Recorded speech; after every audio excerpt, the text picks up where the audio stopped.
We're talking with Adam Gorightly and Greg Bishop about their book, A is for Adamski. There's some names in here that you might recall, but you may not have thought of them as contactees, one of them being Charles Hickson. You might recall we had Calvin Parker on the program, and he told us the story of their abduction experience, one of the most famous abduction cases in the world. But what I didn't know until I read this book is that his partner in that event, Charles Hickson, who was out with him fishing on the night of the events that were described by Calvin, had ongoing contacts and very disturbing experiences. Adam or Greg, I'm not sure which of you would like to take this one, but the story about Calvin Parker surprised me. Which of you wrote that chapter? Hickson. Hickson. Yeah, Hickson. Yeah, I wrote that one. I suggested that to Adam, actually. So go ahead and dive into that. I did not know these other details. We all know, of course, we've heard about Parker and Hickson and their abduction experience, but did not realize that Hickson had ongoing encounters. Yeah, that actually surprised me, too. I found that out by reading the book he wrote with, I think, a man named Menendez called UFO Contact at Pascagoula. I think it was written probably in the early 80s or maybe late 80s.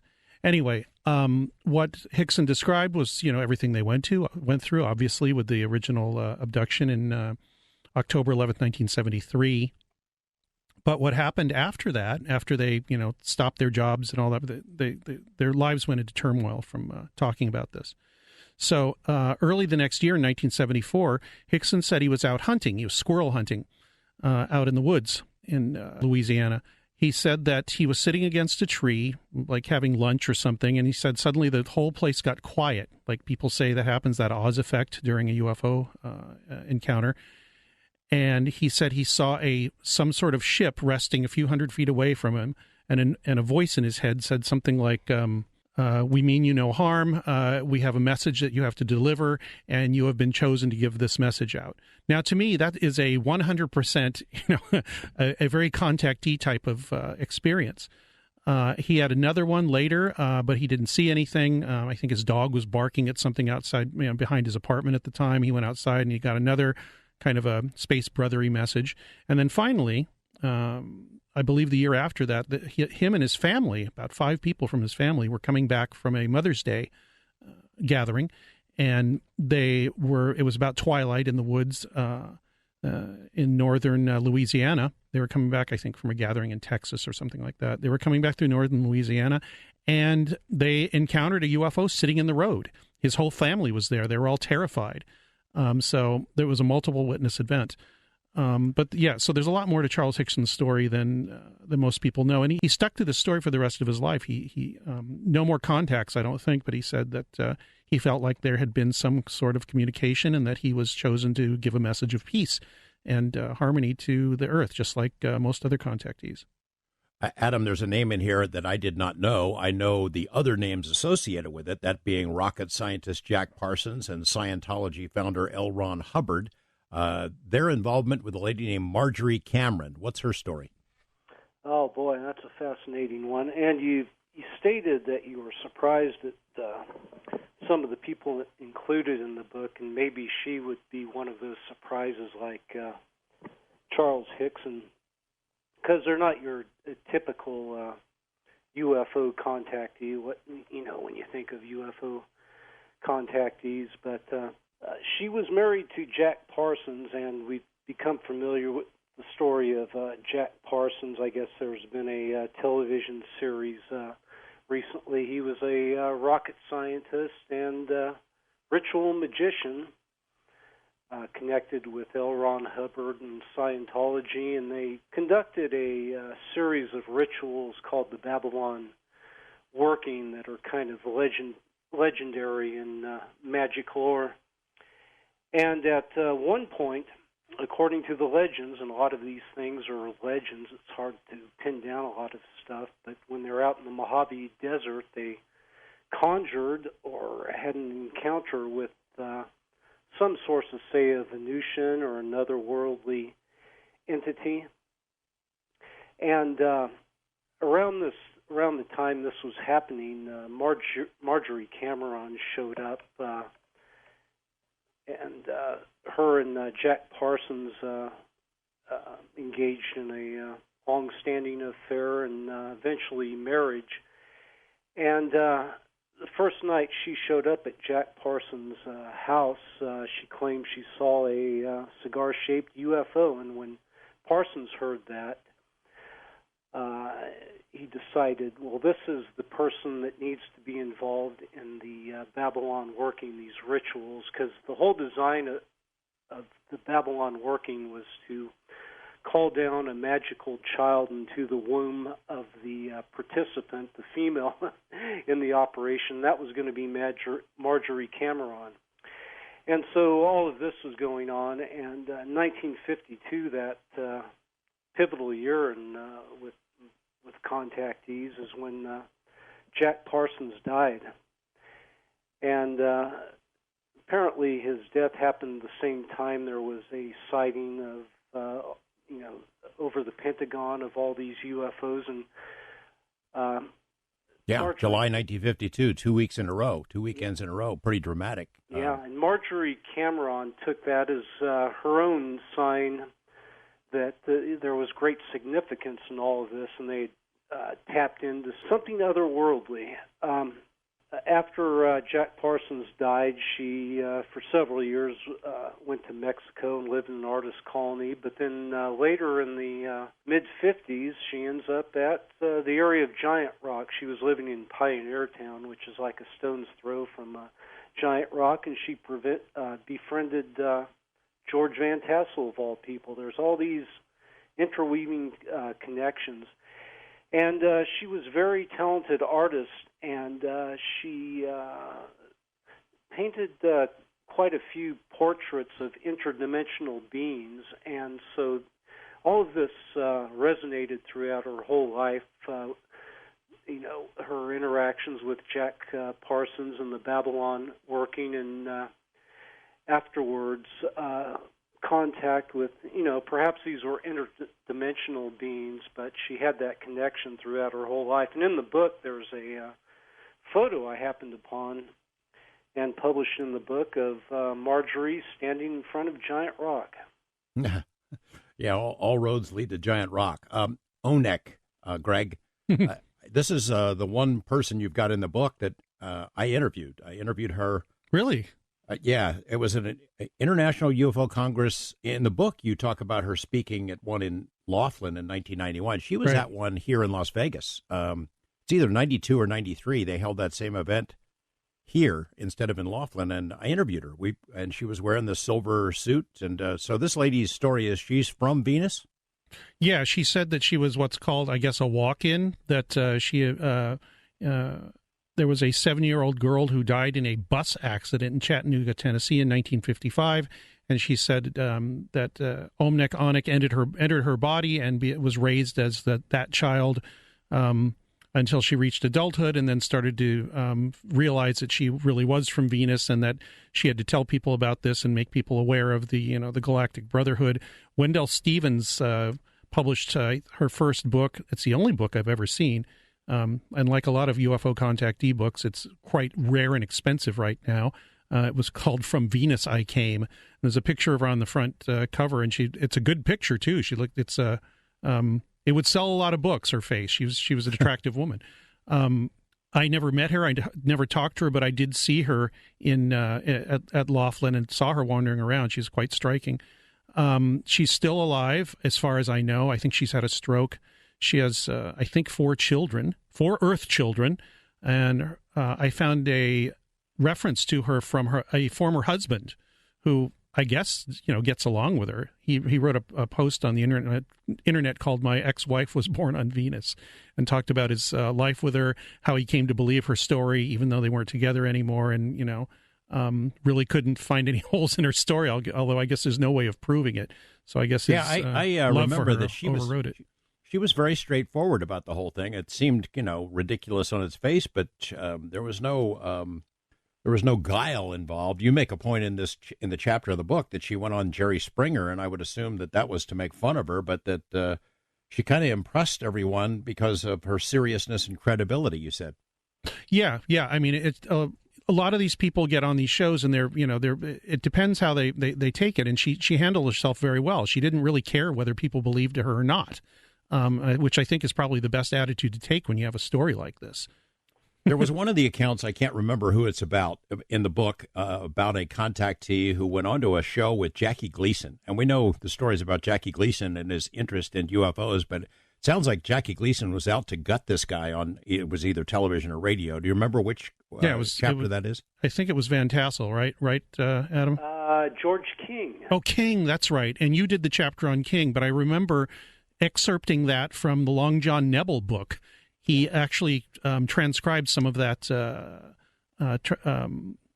conversation with Gleason live on the air. He also Gleason was also a fan of Gray Barker, and he didn't take Gray Barker 100% seriously either, but he did tussle with him on the air as well. Maybe Adam can talk a little bit about that. Well, I think you can find the actual interview on YouTube. I wouldn't be surprised if some of the Long John Nebel shows, and Jackie Gleason would often call into Long John Nebel, and of course your listeners are probably aware of Jackie Gleason had a really avid interest in ufology, had a huge library, had a home he built that was a flying saucer.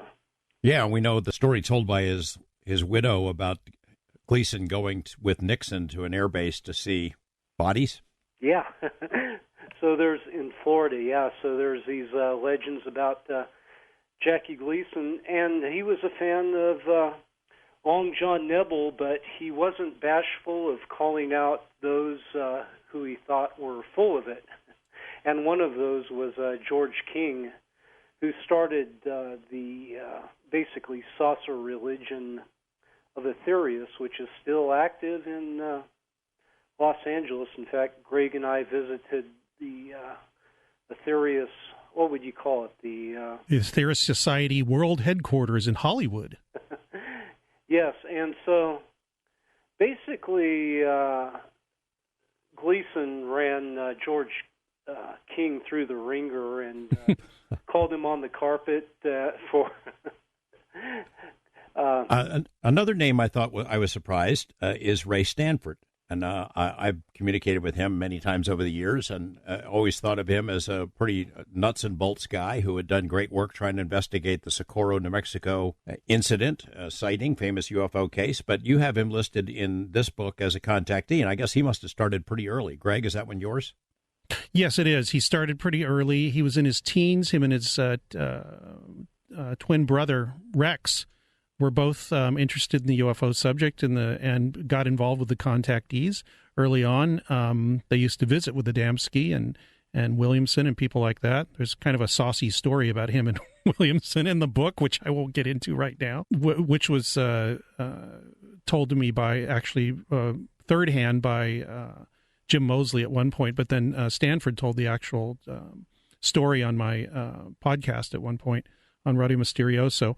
But yeah, early on they were doing channelings. They were doing exactly what all the other contactees did, both him and his brother. Rex went off to be a pretty well-respected parapsychologist. Ray, I think the Socorro investigation probably turned him away from so much of the channeling and the Space Brothers stuff and more towards maybe what you would call a nuts and bolts view of what was going on. And this led him to capture a bunch of film and recordings of what he says are anomalous objects in the sky. And apparently they're pretty good, but he won't show them to anybody because he thinks people are going to misinterpret them or take them the wrong way or take them away from him or something like that. But yeah, he's got 2 or 3 early books that could be considered right down the middle of a contactee book. One of them was called Look Up. I think him and his brother wrote that. Adam, what can we learn from the contactees that's useful as we sort of filter claims that are made now? I'm not sure, but in your intro to the show, you were talking about being happy and enjoying what's going on in the world, and I always get that vibe from the contactees. Once again, it was a more innocent time, basically that. Same question, Greg. Yeah, is there anything we can learn from these cases that's useful for us as we interpret and absorb UFO claims today? I think the usefulness of it is there has been a turn recently towards listening more to the person that has the experience rather than sticking them in a category or just gathering data or whatever. And this has to do with an individual experience. You can't get more individual experience than the contactees. And so I think that some of the spiritual truths, some of the connections they made for themselves, some of the ways that they move towards their own happiness are very relevant to us right now. You don't have to believe what they said and literally to take them seriously in a spiritual way. As a friend of mine said that studying paranormal stuff, she said, Shannon Taggart, she said, people don't understand that I take this seriously but not literally. And I think that's a really good attitude to have. There's several of the examples that you use. They become religions. They become, in essence, prophets of their own religion, or sort of the ego priests. Gets involved. Yeah, and when the ego gets involved, it's kind of the thing where you have a spiritual awakening, and you think you found the answer, so you must think you're the person with the answer, and you get a few people around you who think you do have the answer. It's really good to get. It's really easy to get into kind of a guru feedback loop, and I think that happened quite a bit with a lot of these contactees. But I don't think, with the exception of people like maybe Marshall Applewhite and possibly Claude Vorilhon or Rael, I don't think that these contactees and the leaders of these movements really abuse these people's trust. You get a sense, Adam, of any of these, and it's hard to, from the prism of 2018, to look back and say, this gal had a legit experience, and then they built on it. They got a thrill out of the attention they got, so they started making stuff up after what appeared to have been an actual encounter. Well, that seems to be the cases with the case with a lot of the contactees. I won't speak to anyone specifically off the top of my head, but they had some type of an encounter, whether it was a UFO or whether it was a spiritual encounter, which they perceived to be otherworldly entities, and they shared those experiences with the greater world, and people were receptive to that. And you get into that position where, okay, I'm kind of a star on the scene. People are listening to me, and I have a greater message about universal love and these type of things. And there's a tendency with some people to come up with new material. Yeah. So Adam and Greg, several chapters, several of the personalities that are described, contactees in your book, they say that when they encountered these aliens that they were offered food or drink, and I don't think any of them turned it down. They all took it, and I'm thinking of Washington Irving, kind of a scenario where they feel really, really good. Weren't they worried about cosmic roofies or something like that? I don't know what you want to. I can't speak for them, but yeah, there's some interesting stories there from Joe Simonton to Orfeo Angelucci. They imbibed of what was presented to them. And none of them ever said, boy, this really tastes terrible. Well, I don't think Joe Simonton thought much of the pancakes he was served. Yeah, he said they tasted like cardboard. That's right, yeah.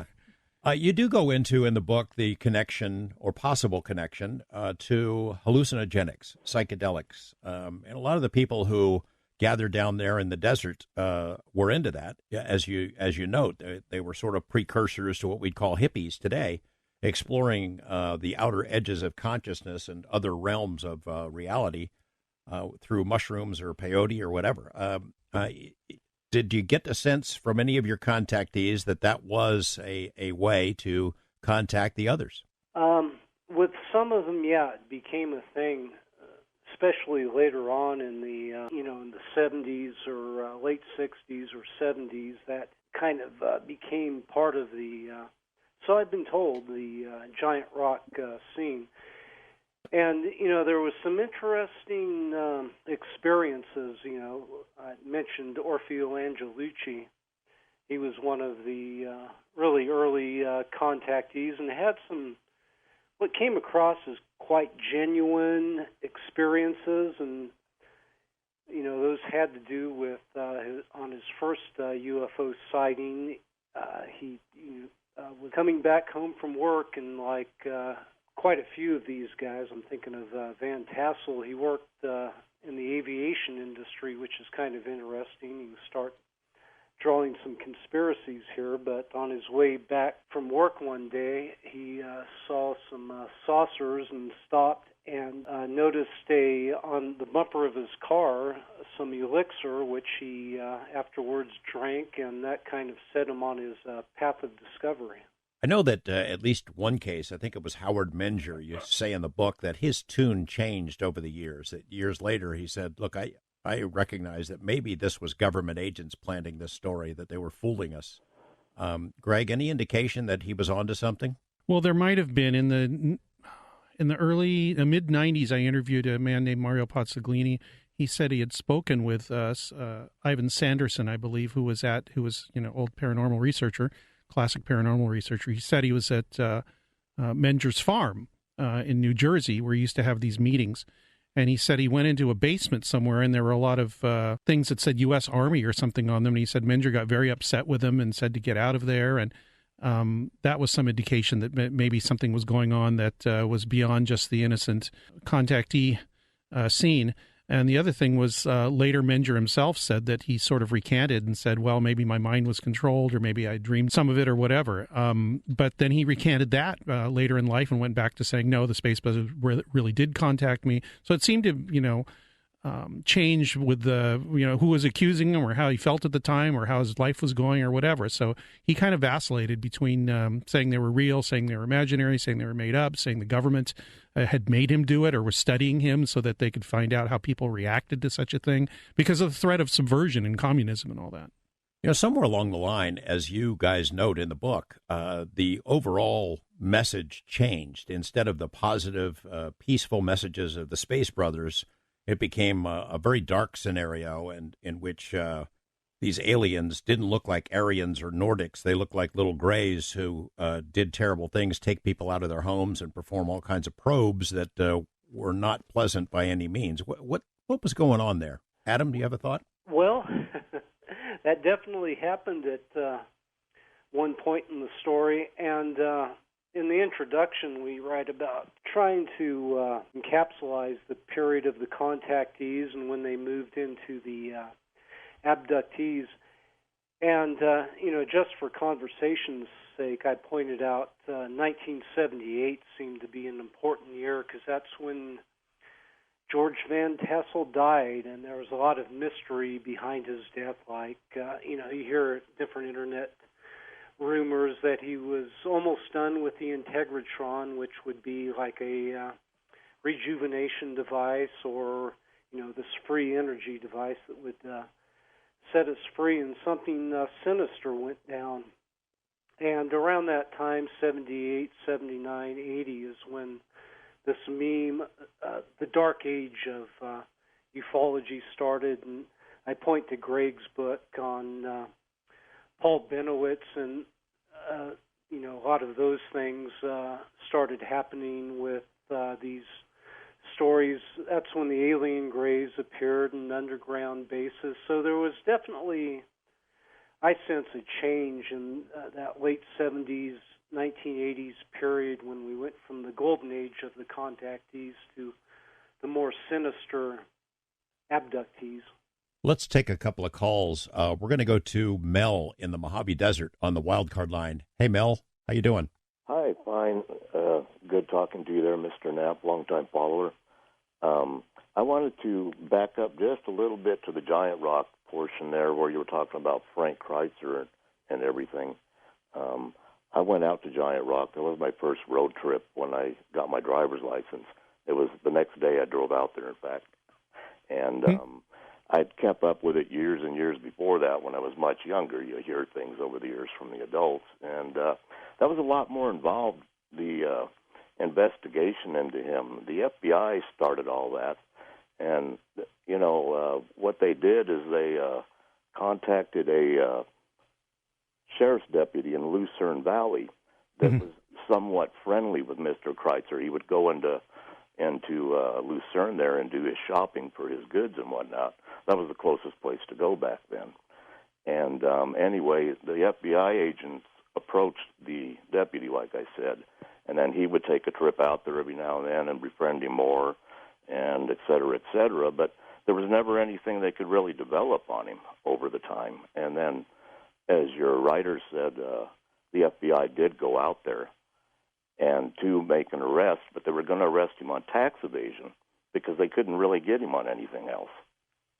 And, you know, they pulled the old tax evasion out of the hat like they did with Al Capone, you know. And that's what they were really there to arrest him on. Just wanted to kind of clarify that for... So Mel, the first trip you took, the first drive you took anywhere when you got a license was to Giant Rock? Yes, sir. I was 1975. And I lived Apple Valley, 40 miles away.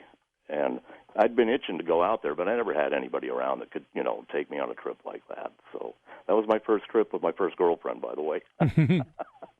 Greg, anything to ask of Mel? Say that again? I was seeing if Greg had a question for you. Oh, anything, if I could help you. And I wanted to mention real quickly that, you know, the cafe was still in operation then. And, the Giant Rock, the Come On In was still running at that point? Well, I was still, you know, it was at the tail end of it there, you know, as you know, Van Tassel died, 78, 79? Yeah. Yeah, you know, it was the tail end of those days, but yeah, it was still in operation, and the rooms were still accessible under the rock, and there were 2 rooms, by the way. Yes. Okay, and I got to go down in them and everything and check it all out, and we had lunch there. We had burgers. That was one of the main things on the menu. How were the burgers? They were great. Yeah, and in fact, George Van Tassel's wife cooked them, Ava Van Tassel. What I mentioned, Mel, was that Barbara Harris, who lives out in the area there now, has done extensive research on Kreutzer. She probably could have told me what you said, maybe not. But the one thing that fascinated me, which I mentioned, was that he may have been hiding Japanese families out in the desert so they wouldn't go to internment camps. Have you ever heard of anything about anything further on that? No, honestly, and I don't mean to be contradictory in any way. No, go ahead. But I have never heard that. And one thing I'd really like to get out there, I don't know if you probably heard this in more modern times since, the year 2000, about the rock being split and fulfilling some kind of a Native American prophecy. I wrote a story about it when it happened, actually. I call that total hogwash. I don't mean to be contradictory again, but that's... No, be contradictory. You know, it could be that, or it could be a combination of things. That was, in my opinion, was just fires. It wasn't so much multiple little fires, because that went out there for centuries, I imagine, you know, with the real Native Americans and campers over the decades. And ice. What it was a particularly cold night, and some person, we'll say, went out there and decided to make an incredibly large bonfire right under that where the natural portion was kind of semi-split, but it wasn't major, and that's the night that it busted. Yeah, there were people camping out there, and they woke up at 8 in the morning, and they thought there was an earthquake, and they looked outside, and the piece had fallen off, and there was dust rising up next to it. So they were right near it, within a few feet, I think. Wow. Hey, Mel, thank you for calling and for sharing those stories with us. Thanks. Gentlemen, do you get a sense, how often do these beings convey sort of spiritual, religious viewpoints, and are there any of these cases, I don't remember from the book, but are there any where they're in conflict with our own predominant religions? Not really, no. I think they're coming through the lens of our religions just because they have to come through the lens of our cultures and the way we deal with things spiritually. It's just interpreted in slightly different ways, which is why I said earlier, I think the people that were unhappy with the religion that was being preached to them would go to some of these religions, because many of them were basically based in Christianity. In fact, almost all of them. They just have a different viewpoint of it. The only one I can think of that's right now that's way off with Christianity is probably the Raelians, and to some extent maybe Eastern-based like George King and the Aetherius Society. Well, Adam Gorightly, Greg Bishop, the book is called A is for Adamski, The Golden Age of UFO Contactees. I enjoyed it greatly. I recommend it, and thank you guys for coming on. Appreciate it. Thanks, George. Thanks so much.